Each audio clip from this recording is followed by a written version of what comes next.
What's going on, you guys? Welcome back to the Neighborhood Podcast. I'm one of the hosts of the podcast. My name is Kyle Dabro, and in today's segment, we're going to go over the exciting Monday night matchup that took place last night between the Kansas City Chiefs and the Las Vegas Raiders. It was a really competitive game, came down all the way to the end of the fourth quarter, but the Chiefs did end up being victorious. They won by the score of 30-29.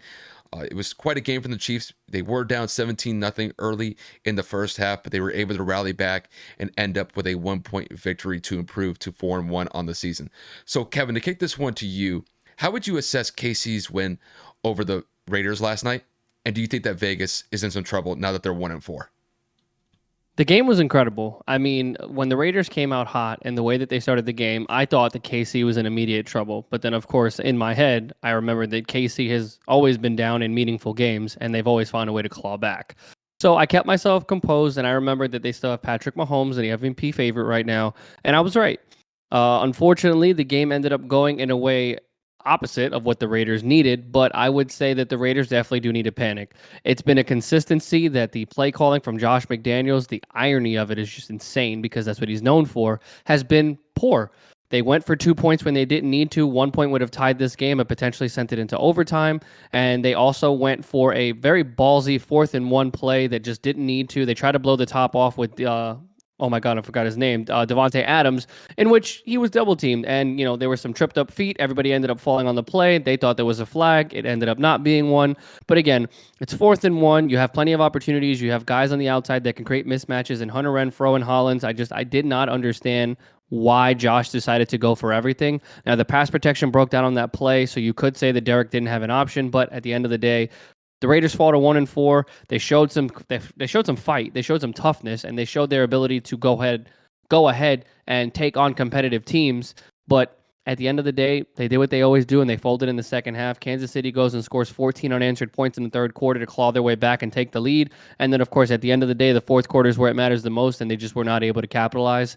For Kansas City, I am a little worried. This is kind of their second game where they falter just a little bit. Now, the faltering game I'm referring to is the Colts game that they lost. But in this game, they found a way to claw back when it mattered most. They held on for the victory, and the defense did what they needed to do. So I believe that Kansas City is once again at the top of the AFC comfortably, aside with Buffalo. Both teams are sitting at a 4-1 record, and they are just absolutely annihilating the competition. So I thought the game was amazing. As Kyle and I have been saying all season, any AFC West matchup is must-see TV. I'll be honest with you. When it came to KC, I mean, they definitely showed some resilience in this game against Vegas being down 17-0 early in the first half. But, man, Vegas let one slip here because, when you look back at the fourth quarter specifically, KC got stopped with about 2.5 minutes left to go. And I was in the mindset that KC was going to run out the clock. They were going to get a first down conversion, and that'd be it. But Vegas had a very good opportunity to march down the field and get a game-winning field goal. But like you said, you had Devontae Adams and Hunter Renfrow run into each other on that 4th-and-1.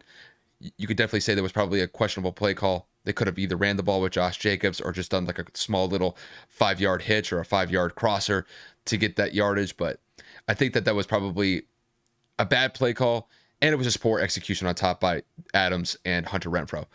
But overall, this was a great game. And that was despite the fact that, Kev, let's be honest, the refs were atrocious in this game. I mean, we could look back to that Chris Jones fiasco where he ends up stripping Derek Carr on a sack, and then the refs call a roughing the passer penalty on him because he supposedly went down using all of his body weight on top of Derek Carr to get the sack. It was just absolute nonsense as far as I'm concerned. And Casey's fan base was just absolutely livid. And they had every right to be because, had Casey lost this game, everybody would have looked back at that moment. It's like that play could potentially change the entire outcome of a game. Now, fortunately for KC, it worked out because they were able to bounce back in the second half and end up winning by a point. But yeah, early on, KC was kind of really fighting against Vegas because Vegas was winning the battle on the line of scrimmage. Josh Jacobs, even though it was in a losing effort, Jacobs had a hell of a day on the ground. I mean, there were multiple plays where he was getting at least 5, 6, and on some plays, 10 to 15 yards very easily with the amount of run lanes that the Raiders offensive line was providing him.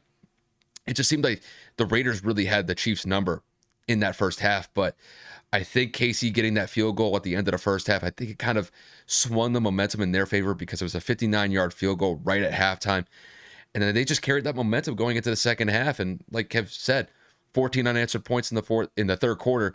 They take the lead, and then they were just able to maintain that small cushion of a lead all the way to the end of the game. But yeah, when it comes to the Chiefs, they're one of the best teams in the AFC. They're right alongside the Bills at the top spot. You can make a case for either or at this point, but I don't think Casey's going to go anywhere anytime soon. They have Patrick Mahomes, the MVP leader at this point, and I don't think that anybody really in the AFC West outside of maybe the Chargers is going to be able to compete with them for the foreseeable future.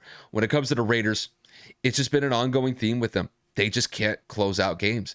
There have been multiple games where they've been up 2 possessions throughout the first 5 weeks of the year, and they just haven't been able to close. And it's just simple. They just can't extend drives. They just can't cash in on third down conversions. And when you're punting the ball back to the other team, it's giving them opportunities to put points on the board against you. And in this game in particular, that's what happened. And I think that they overplayed their hand after Devontae Adams had that amazing second touchdown that he had in the fourth quarter. It was a beautiful ball by Derek Carr. I think they should have just went with the field goal. Their defense have been playing, definitely, I wouldn't say lackadaisical in the second half, but they were just getting torched left and right by Mahomes and Kelce. But, who knows? I think that Josh McDaniels is going to look back at that 2-point conversion call, and that was probably a mistake. They definitely overplayed their hand in that one. I think they probably just went with the momentum after that touchdown. But this whole game could have been decided entirely different had this game potentially gone into overtime, had Vegas gone with an extra point attempt instead of going for it for a 2-point conversion.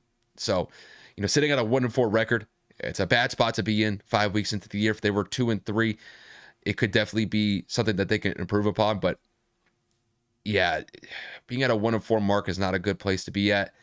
They definitely have some time to bounce back, but it's going to be an uphill battle for sure. But overall, a very competitive game. I'm glad that it lived up to the expectations.